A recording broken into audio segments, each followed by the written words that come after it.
Welcome back to Recap on Demand, where movie recaps are just a click away. Today, I'll present to you the horror thriller film titled Barbarian. Warning, spoilers ahead. Subscribe, please. The story begins one stormy night when Tess booked an Airbnb online. She booked a decent house somewhere in Brightmoor, Detroit. However, when she tries to open the door, it's locked, and when she tries to call the owner, there's no answer. As she scans the area, she decides to stay in the car. Suddenly, the light in the house comes on. She rings the doorbell and sees that there's a person in the house. When a man opens the door, Tess asks him who he is, and the man asks her the same question. Apparently, the man is also renting the place, which is crazy because Tess also booked the same place. Tess booked through Airbnb, and the man rented it through HomeAway, so there's a double book happening. The man checks Tess's phone to see the validity of the booking, and it turns out that Tess's booking is correct. The man invites Tess to the home and tells her that they will call the owner of the house and the platform. Tess goes to the bathroom briefly, but before she leaves, she asks the man if she can see his booking, just to make sure the man isn't lying to her. After that brief bathroom break, Tess goes outside and the man gives Tess his phone so she can check it. After confirming that it's indeed a double book, Tess tells the man that she's just going to drive around and look for a place to stay that night, but the man tells her it's not a good idea to drive around at night, especially since she's in Detroit, and we all know how Detroit treats people. He offers Tess to stay the night and introduces himself as Keith. While Tess looks for a place to book, Keith looks for something that they can drink together. Unfortunately, Tess is having a hard time finding a place to stay. Keith also tells her that there's a convention in town, and most of the places nearby are booked. He advises Tess to spend the night instead of going there alone. He also tells her to take the bedroom instead of the couch because he would feel less guilty that way if he let her sleep on the couch. After Keith finishes getting the sheets washed, Tess goes into her room to settle for a bit. There she finds Keith's wallet and takes a picture of his license, just in case things get awfully bad. She's cautious of Keith, especially since, as a woman, spending the night with a stranger in a place you don't even know is a red flag. After washing up, Keith invites her to have some wine together. Tess is still a little wary of him, but sits down to talk with Keith for a while. She tells him that she's been invited to a job interview as a researcher for an upcoming film. Apparently, the producer wants to give her another job, especially after the success of her previous film, which Keith has seen for some reason, even though Tess says it was a flop. Tess thought it was insane that Keith saw that movie, but what's even more insane is the fact that her next film will target Keith's people. The two spend the night together, talking about their lives while drinking wine. After talking with Keith for some time, Tess feels a little bit happy. Keith might be awkward at first, but he's goofy when she gets to know him and feels more sense of connection with him. She realizes that he's not a bad person at all and that she's just too cautious.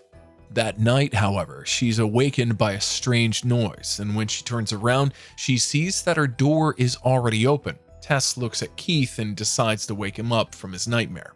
Tess startles Keith as he wakes up screaming, which also startles her. Keith asks him what she's doing, and Tess responds by asking him if he opened the door to her room, which Keith denies. Tess wakes up very late the next day and decides to rush to her meeting place. When she finally gets out of the house, she scans the area, and much to her surprise, the place is pretty messed up. Destroyed cars, worn down houses, and a weathered environment surround 476 Barbary. It's pretty much the worst place to be stuck because no one is even around to help you out at all. When she arrives at the meeting place and settles their deal, the producer asks her where she's staying. When she learns where Tess is lodged, she asks Tess to leave immediately, and she's not even joking. She knows the place has a high crime rate, and it's probably best for Tess to stay away from creepy places. But in Tess's defense, she's staying with her roommate, Keith, and she feels safe around him. When she returns home, she's chased by a creepy old guy who asks her to leave the house. Tess almost gets caught, and she's terrified. She immediately packed her bags and calls 911 to send a police patrol to help her out, but there's no available police unit in her area, so she was left to her own devices. Tess tries to calm herself down and decides to go to the bathroom. Unfortunately, there are no tissue papers, so she just looks everywhere for them, which leads her to the basement area. But then she gets locked out for some reason. What's more, she left her phone in her room, and the keys that Keith asked her to leave at the front door are with her. She basically gets herself locked in and Keith out. While looking for something, Tess discovers a rope attached to the wall in the basement. As she pulls on the rope, a door appears that leads to a dark room. Unlike most horror film protagonists, Tess doesn't just run into the room out of curiosity. Instead, she uses a mirror and a light to illuminate the place and see what's inside.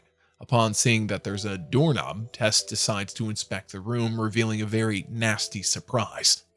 It's a very awful room with a camera, a nasty bed, a bucket, and a blood-stained wall. Definitely not a good place to hide below a house. She immediately walks out of the room and hears Keith already knocking on the door. After working with Keith to get the keys back, Tess frantically tells Keith that there's a creepy room downstairs. Keith tries to calm her down and tells her she's safe, but Tess wants to leave immediately. Keith stops her and tells her that he's going to check out the basement because, from what she's telling, it doesn't seem too strange to have those weird things down there. Unfortunately, Tess badly wants to leave because all the red flags are there and it's creeping her out. But Keith tells her to stop and let him investigate the place first and ask her to wait for him, just in case he gets locked up as well. Against her better judgment and all the right calls she knows she should make, Tess stays and waits for Keith to check the basement room, but after a few minutes, she doesn't hear from him. So she decides to check the place again, although she doesn't want to go back down there. The door almost locks her out again, but this time she puts a chair in the way to prevent her and Keith from being locked in. As she goes back to the room, there's no trace of Keith. He's disappeared from the basement room, prompting her to check the wall behind her, which reveals an even creepier surprise. There's a staircase that leads to a cavernous-looking room further down. Tess is breathing heavily, and she knows that going down those stairs is going to be a problem. She keeps saying Keith's name until she hears a voice from down below asking for help. Tess contemplates whether she's going to go down, but she ultimately decides to check the place and help Keith. The cavernous area is stiff and dark, and she also sees some creepy cages. After a few seconds, Keith comes crawling and asks her for help. Apparently, someone bit him, and he asks Tess to come with him because there was someone down there, but Tess struggles to pull Keith as she's trying to pull him up back to the surface because that's the only way that she knows out. But then, something happens. This creature grabs Keith and repeatedly smashes his head against the wall until it turns into a red mashed potato. It's a very hideous scene. That same day, a TV show producer named AJ Gilbride was informed that one of the actresses he's been working with accused him of grave sexual allegations. He's immediately fired from his job, and his accountant tells him it's going to be an uphill battle for him as AJ will probably need to liquidate a few assets just to pay for his legal fees. It's a huge problem, and it also involves him selling his house, which overwhelms him. AJ decides to take a breather first to sort things out, planning on how he'll deal with the actress. He visits one of his properties and asks the clerk to book him a place to stay for the time being. It's 476 Barbary. The next day, the news of his misconduct appears online, and now AJ's face is all over the place. He needs some place to think about what he wants to do first, so he travels to Detroit to 476 Barbary to stay for a week until he can sort out the mess he's got himself into. After driving for some time, he arrives at the place and sees Tess's car parked outside. Once inside, he sees how messy the house is, immediately realizing that there's someone who used to live in the house.